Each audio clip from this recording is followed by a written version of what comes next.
SIR মামলায় জাতীয় নির্বাচন কমিশনের হলফনামা তলব হাইকোর্টের 2002 এর ভিত্তিতে কেন হচ্ছে এসআইআর, প্রশ্ন তুলে হাইকোর্টে মামলা। বিস্তারিত জানবো, আমাদের প্রতিনিধি শ্রাবন্তী রয়েছেন। শ্রাবন্তী, বিস্তারিত জানাও।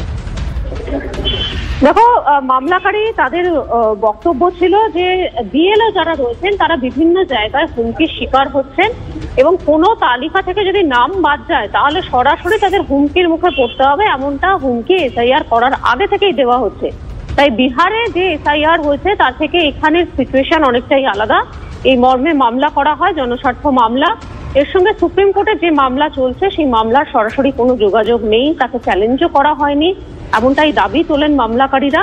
প্রধান বিচারপতি এদিন জাতীয় নির্বাচন কমিশনে তাদের কাছ থেকে হলফনামা চেয়েছেন। একই সঙ্গে প্রধান বিচারপতির মন্তব্য যে যদি সরকার জানে কিভাবে তার কর্মীদের নিরাপত্তা দিতে হয়। ধন্যবাদ শ্রাবন্তী।